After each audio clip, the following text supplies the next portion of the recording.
철수야. 오랜만이다. 그래, 정말 오랜만이네. 근데 너 요즘 뭐해? 손주들은 잘 크지? 잘 크지 뭐. 그나저나 요새 어디 가면 뭐 타고 다녀?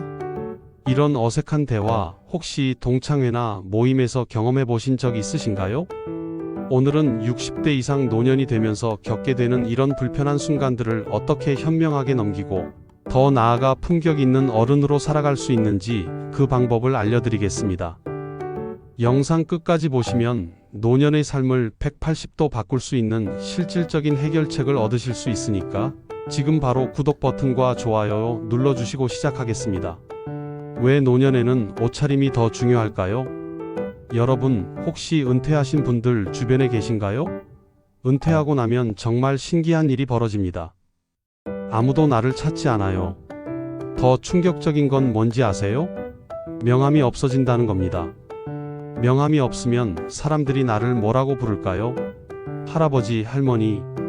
이상한 말은 아니지만 막상 그렇게만 불리면 기분이 묘하잖아요. 숭실사이버대학교 이호선 교수님은 이렇게 말씀하십니다. 노년의 나이에 가장 큰 변화는 사회적 역할의 상실입니다. 더 이상 명함이 없고 직함이 없어지면서 사회적 정체성을 잃게 되는 거죠. 그런데 흥미로운 연구 결과가 있습니다. 미국 노스웨스턴 대학교 연구팀이 2018년에 발표한 논문에 따르면 옷차림이 단정한 사람들은 그렇지 않은 사람들에 비해 첫인상에서 신뢰도가 평균 37% 높게 평가되었다고 합니다. 특히 60대 이상 노년층에서 이 효과가 더 크게 나타났죠. 옷은 사회적 언어입니다. 이호선 교수님은 옷을 사회적 언어라고 표현하십니다. 말하지 않아도 옷으로 내가 어떤 사람인지를 보여줄 수 있다는 뜻이죠. 그럼 여기서 질문이 생깁니다. 비싼 옷을 입어야 되나요? 아니요, 절대 아닙니다. 중요한 건 세 가지입니다. 첫 번째, 반듯한 옷입니다. 구겨지지 않고 형태가 잘 잡힌 옷을 말합니다. 명품이 아니어도 괜찮아요. 두 번째, 깨끗한 옷이에요. 얼룩이나 때가 없는 청결한 옷입니다. 당연한 것 같지만 의외로 많은 분들이 놓치시는 부분이에요. 세 번째, 냄새나지 않는 옷입니다. 담배 냄새, 노인 냄새 같은 불쾌한 냄새가 나지 않는 옷을 입으셔야 합니다. 특히 70대, 80대가 되면 옷에서 냄새가 나기 쉬우니 더욱 신경 쓰셔야 해요. 여기 실제 사례를 하나 들어볼게요. 68세 김 씨는 은퇴 후 우울증에 시달렸습니다. 집에만 있다 보니 트레이닝복만 입고 지냈죠. 그러다 우연히 옛 동료를 만나게 됐는데 그 동료가 깔끔한 재킷 차림이었습니다. 김 씨는 부끄러웠고 그날 집에 와서 옷장을 정리했어요. 다음 날부터 외출할 때는 꼭 단정한 옷을 입기로 결심했죠. 신기하게도 옷차림이 바뀌자 김 씨의 마음도 달라졌습니다. 어깨가 펴지고 사람들을 만나는 게 즐거워졌어요. 내가 어떤 사람으로 보이고 싶은가? 노년이 되면 먼저 결정해야 할 게 있습니다. 나는 어떤 사람으로 보이고 싶은가? 품위 있는 어른? 따뜻한 할머니, 할아버지? 지혜로운 어르신? 이 그림이 명확하면 그에 맞춰 옷을 입으면 됩니다. 옷은 일종의 장치예요. 내가 원하는 이미지를 만드는 도구인 거죠. 다만 중요한 게 있습니다. 우아한 옷을 입었다고 저절로 우아한 사람이 되는 건 아니에요. 우아한 옷에 우아한 말과 행동이 더해져야 진짜 우아한 사람이 되는 겁니다. 실제로 한 이혼 프로그램에서 있었던 일입니다. 65세 남성분이 상담을 받으러 오시면서 평소 입지 않던 양복을 차려입고 오셨대요. 교수님을 만나는데 격식을 차리고 싶었던 거죠. 그런데 그분은 알코올 문제가 있었고 가족들에게 함부로 대하는 분이었습니다. 교수님이 이렇게 말씀하셨대요. 양복을 입고 와주셔서 고맙습니다. 그런데 이제부터는 양복을 입은 사람처럼 행동하고 양복을 입은 사람처럼 말해주셨으면 좋겠습니다. 사람은 입은 옷대로 행동하는 경향이 있습니다. 심리학에서는 이걸 의복인지라고 부르죠. 2012년 노스웨스턴 대학교의 연구에 따르면 사람들은 특정 옷을 입었을 때 그 옷이 상징하는 특성에 맞게 행동하려는 경향을 보인다고 합니다. 노년의 품격을 높이는 말과 행동. 자, 이제 옷차림은 갖췄습니다. 그럼 어떤 말과 행동을 해야 할까요? 거리를 한번 나가보세요. 수만 명의 사람들이 지나가는데 대부분은 눈에 띄지 않아요. 그런데 눈에 확 띄는 사람들이 있죠. 바로 큰 소리로 다투는 노인들, 길거리에서 욕하는 노인들입니다. 이런 행동은 눈에 띄는 것 자체가 불편할 뿐만 아니라 요즘 노인들 정말 이라는 말을 듣게 만듭니다. 반드시 해야 할 4가지가 있습니다. 첫 번째, 친절하세요. 노인은 관대함과 성숙함을 특성으로 가져야 합니다. 요즘 젊은 애들은 이런 말 대신 요즘 젊은 친구들 참 열심히 사네 이렇게 말해보세요. 두 번째, 미소 지으세요. 인생을 다 산 사람은 웃을 수 있습니다. 연세대학교 심리학과 연구팀의 2020년 연구에 따르면 미소를 자주 짓는 70대 이상 노인은 그렇지 않은 그룹에 비해 사회적 관계 만족도가 42% 높았고 우울감은 31% 낮았다고 합니다. 세 번째, 호감 가는 사람이 되세요. 깔끔하게 입은 노인은 그렇지 않은 노인에 비해 호감도가 훨씬 높아요. 네 번째, 칭찬을 많이 하세요. 칭찬이란 뭘까요? 볼 때마다 좋은 점을 찾아서 말해주는 것, 그 사람의 가능성을 미리 예고해주는 것, 본연의 아름다움을 발굴해주는 것, 이미 알고 있지만 한 번 더 확인해주는 것, 이런 게 다 칭찬이에요. 노인은 눈썰미가 있으면 정말 좋습니다. 상대방을 지난번 만났을 때와 이번에 만났을 때 무엇이 달라졌는지 알아채는 힘이죠. 예를 들어볼게요. 오늘 옷 색깔 참 좋네요. 얼굴이 환해 보여요. 요새 표정이 밝아지셨어요. 운동 시작하셨나요? 손주 사진 봤는데 정말 똑똑하게 생겼더라고요. 이런 작은 관찰과 칭찬이 사람의 마음을 움직입니다. 동창회에서 절대 하지 말아야 할 자랑. 자, 이제 본격적으로 오프닝에서 나왔던 그 불편한 상황을 해결해 볼까요? 60대, 70대가 되면 가장 신경 쓰이는 자리가 바로 동창회입니다. 고등학교 동창, 대학 친구들, 오랜만에 만나는 자리니까 자랑 같지 않게 티를 내고 싶고 밀리거나 꿀리지 않으려고 애쓰게 되죠. 왜 그럴까요? 옛날부터 또래들은 경쟁했습니다. 그런데 오랜만에 만나는 동창회는 인생 최종 브리핑 자리가 됩니다. 내 인생 이만큼 살았어를 보여주는 종합평가판이 되는 거죠. 그런데 여기서 조심해야 할 게 있습니다. 한 번은 괜찮아요. 정말 고마운 일이죠. 그런데 두 번째 만남에서 또 쏘겠다고 하면 이건 좀 그렇습니다. 너 그렇게 잘났어? 너 그렇게 돈 많아? 라는 생각이 들게 만들어요. 첫 번째, 돈 얘기하지 마세요. 오늘 건 내가 쏠게. 한 번은 괜찮아요. 정말 고마운 일이죠. 그런데 두 번째 만남에서 또 쏘겠다고 하면 이건 좀 그렇습니다. 너 그렇게 잘났어? 너 그렇게 돈 많아? 라는 생각이 들게 만들어요. 동창회에서는 그냥 n분의 1 하는 게 제일 좋습니다. 돈 자랑은 가만히 있어도 티가 나요. 입고 온 브랜드를 보면 알 수 있고 남자들은 흔히 테이블 위에 차키를 꺼내 놓죠. 70대, 80대가 되어서도 이런 짓 하시는 분들 있어요. 정말 보기 안 좋습니다. 어떤 관계를 오랫동안 유지하고 싶다면 차는 멀리 대고 가는 게 낫습니다. 두 번째, 자식 자랑하지 마세요. 60대, 70대 동창회에는 꼭 자식 얘기가 나옵니다. 의사 된 아들, 교수 된 딸, 대기업 다니는 자식? 자랑하고 싶죠. 그런데 남의 집 자식은 잘 나가는데 우리 아이는 그렇지 못하면 자식 얘기만큼 무거운 게 없어요. 자식 얘기만큼 아픈 것도 없고요. 특히 자식을 먼저 떠나보낸 집도 있을 수 있습니다. 70대, 80대가 되면 이런 일이 생기기도 하거든요. 이런 상황에서 자식 자랑은 정말 조심해야 해요. 만약 자식이 정말 잘났다는 얘기를 하고 싶다면 밥값이나 내고 하세요. 차값까지 내고 하면 더 좋고요. 그런데 한 번 밥값 내고 차값 내고 자식 자랑했다면 두 번째는 하지 마세요. 세 번째, 손주 자랑도 적당히 하세요. 우리 손주가 영재래요. 우리 손주는 벌써 영어를 해요. 손주 자랑 정말 하고 싶죠. 저도 합니다. 그런데 모든 사람이 손주가 있는 건 아니에요. 자식이 결혼을 안 해서 손주가 없는 분도 계시고, 손주가 있어도 멀리 살아서 자주 못 보는 분도 계세요. 그러니 손주 자랑도 적당히 하세요. 한두 번은 괜찮지만 매번 손주 사진 꺼내고 손주 얘기만 하면 사람들이 피곤해합니다. 네 번째, 절대로 험담하지 마세요. 어떤 모임은 화장실을 갈 수 없는 모임이 있습니다. 내가 없을 때 내 욕할까 봐요. 60대, 70대, 80대가 되어서도 이런 짓 하시는 분들 있어요. 남 욕하고 험담하고 뒷담화하고. 이런 모임은 결국 누군가를 희생양으로 만드는 겁니다.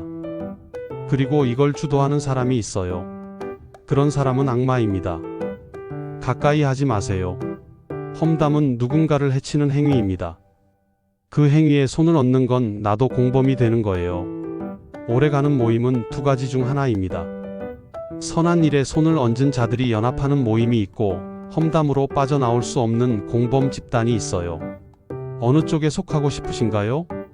캘리포니아 대학교 연구팀의 2019년 연구에 따르면 타인에 대한 긍정적 대화가 많은 그룹은 부정적 대화가 많은 그룹에 비해 모임 지속 기간이 평균 3배 이상 길었다고 합니다. 60대 이후에 가장 필요한 것은 돈이 아니라 건강입니다. 여기서 한 가지 더 중요한 이야기를 해볼게요. 60대, 70대, 80대 어르신들은 대부분 돈 얘기를 많이 합니다. 연금이 얼마나 나오는지, 재산이 얼마나 있는지. 그런데 건강에 대한 얘기는 상대적으로 적어요. 그거 아세요? 돈이 아무리 많아도 건강 없으면 소용없습니다. 60대가 넘어가면서 노화가 눈에 확실히 보입니다. 무릎이 아프고 허리가 아프고 소화도 잘 안 되고 잠도 잘 안 오고, 이때부터 암 환자도 많이 나오고 중대 질환도 발견되기 시작하죠. 이때 관리하지 않으면 돈이 아무리 많아도 소용없습니다. 서울대병원 연구팀의 2021년 데이터를 보면 60대에 정기 건강검진을 받지 않은 그룹은 받은 그룹에 비해 70대 이후 중증 질환 발병률이 2.3배 높았다고 합니다. 60대는 아직 건강하다고 생각하세요? 아니에요. 60대부터 본격적으로 관리해야 70대, 80대를 건강하게 살 수 있습니다. 첫 번째, 정신 건강을 위해 중요합니다. 몸이 아프면 짜증나고 우울해지고 삶의 의욕도 없어집니다. 두 번째, 자식들에게 부담 주지 않으려면 건강해야 합니다. 내가 아프면 자식들이 고생합니다. 자식들에게 효도 받고 싶으면 건강하세요. 세 번째, 하고 싶은 일을 하려면 건강해야 합니다. 여행 가고 싶죠? 취미 생활 하고 싶죠? 손주들 돌봐주고 싶죠? 다 건강해야 할 수 있습니다. 나를 돌볼 사람은 나밖에 없습니다. 내가 아프면 배우자가 대신 아파줍니까? 아니죠. 자식이 대신 아파줍니까? 그것도 아니에요. 고통과 통증에는 절대값이 있습니다. 그 절대값은 오롯이 다 내 것입니다. 나를 돌보지 않으면 다른 사람도 나를 돌볼 수 없고, 내가 나를 기뻐하지 않으면 다른 사람도 나를 기뻐하지 않습니다. 그렇다면 어떻게 나를 돌봐야 할까요? 첫 번째, 몸을 돌보세요. 정기 건강검진, 규칙적인 운동, 충분한 수면이 기본입니다. 60대, 70대, 80대 모두 마찬가지예요. 두 번째, 감정을 돌보세요. 내가 왜 힘든지, 왜 우울한지, 왜 외로운지 한 번쯤 살펴보세요. 노인 우울증은 치매만큼 무섭습니다. 세 번째, 공간을 돌보세요. 내가 사는 방, 내가 앉아있는 공간을 둘러보세요. 정리가 잘 돼 있는지, 공기는 괜찮은지, 의자가 편안한지. 나를 편안하게 하는 공간을 만드세요. 작은 화분, 따뜻한 담요, 좋아하는 사진. 이런 소소한 것들이 삶의 질을 높여줍니다. 우울한 노년을 위한 조언. 이미 70대, 80대가 되어 몸도 아프고 사회에서 쓸모없는 사람이 된 것 같아 우울한 분들도 계실 겁니다. 우리나라 노인 자살률이 세계 1위라는 걸 아시나요? 70대, 80대 어르신들이 이런 선택을 하기 전에는 여러 정황이 발생합니다. 가장 대표적인 게 자리가 없다는 것입니다. 역할이 없고, 일이 없고, 거기에 따른 기쁨이 없고, 보상도 없는 거죠. 그런데 이렇게 말씀드리고 싶습니다. 인간은 쓸모로 살아가지 않습니다. 그 존재 자체로 살아가는 겁니다. 일을 하지 않는다고 생산을 못한다고 해서 생명이 사그라드는 건 아니잖아요. 70년, 80년을 살아오신 겁니다. 그 자체로 충분히 존경받을 만한 일이에요. 이전에 했던 기여와 공로만으로도 충분히 살 만한 가치가 있습니다. 그리고 자기 복합성을 기억하세요. 나는 단순히 한 가지 역할만 하는 사람이 아닙니다. 누군가의 할아버지이고 할머니이고 이웃이고 친구이고 선배이고 수많은 역할을 하는 존재입니다. 고려대학교 노년학 연구팀의 2022년 연구에 따르면 3가지 이상의 사회적 역할을 유지하는 70대 이상 노인은 12가지만 유지하는 노인에 비해 삶의 만족도가 56% 높고 우울감은 48% 낮았다고 합니다. 우리는 다 같은 노인입니다. 여기 계신 모든 분들, 우리는 다 늙었습니다. 우리는 모두 노인입니다. 60대도 노인이고 70대도 노인이고 80대도 노인이에요. 나이가 많고 적고의 차이일 뿐 우리는 다 같은 노인입니다. 그러니 서로 이해하고 서로 배려하고 서로 돕고 살아야 합니다. 노년의 부부, 어떻게 살아가야 할까요? 40년, 50년, 60년을 함께 산 부부.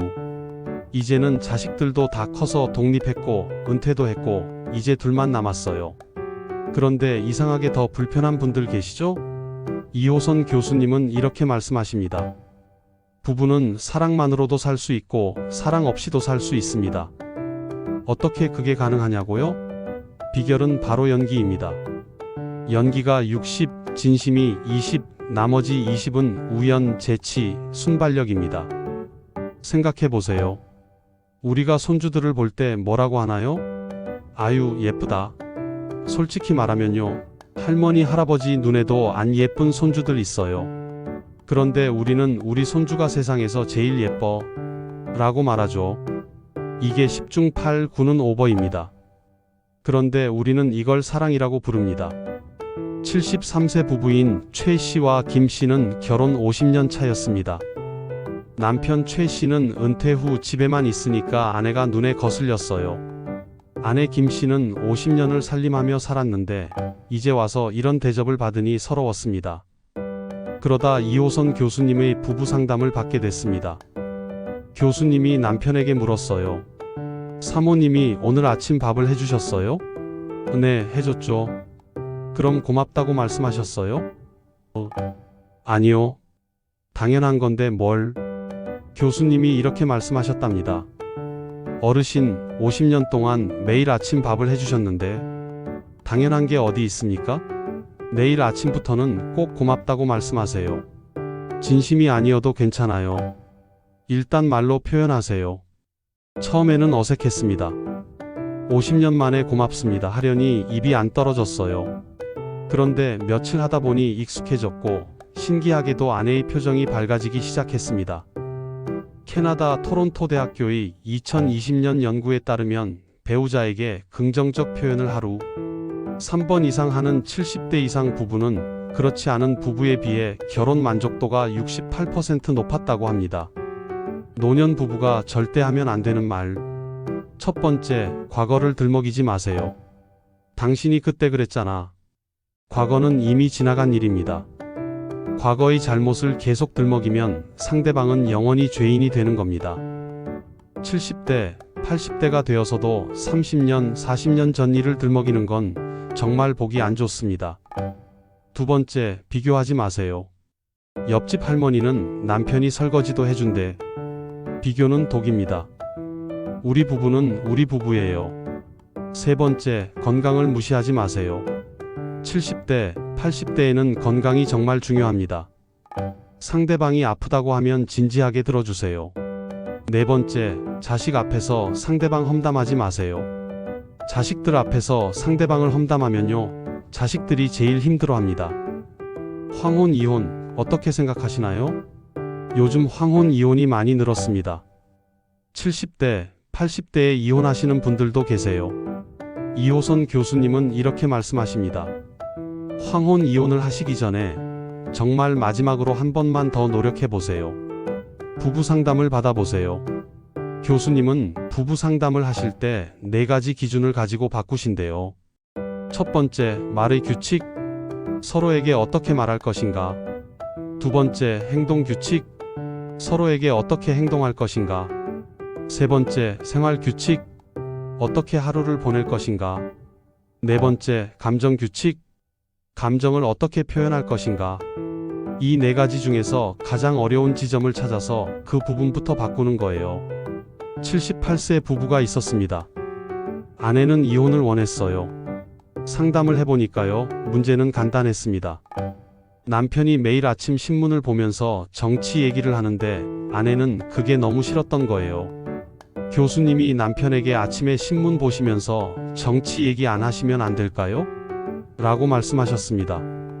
남편은 깜짝 놀랐습니다. 그게 싫었어? 나는 몰랐는데. 다음 날부터 남편은 신문을 보되 정치 얘기는 하지 않았습니다. 그랬더니 신기하게도 아내의 얼굴이 밝아지기 시작했어요. 이혼 얘기는 자연스럽게 사라졌습니다. 혼자 남겨진 노년 어떻게 살아가야 할까요? 배우자가 먼저 세상을 떠나서 혼자 남은 분들도 계시죠. 이혼해서 혼자 사시는 분들도 계시고요. 70대, 80대에 혼자 사는 노년 정말 외롭습니다. 그런데 이렇게 말씀드리고 싶습니다. 혼자라는 건 외로운 것이지만 자유로운 것이기도 합니다. 이제는 눈치 안 보고 내가 먹고 싶은 걸 먹을 수 있어요. 그리고 혼자라고 해서 관계가 끊어진 건 아니에요. 자식들이 있고, 손주들이 있고, 친구들이 있고, 이웃들이 있잖아요. 새로운 관계를 만들어 보세요.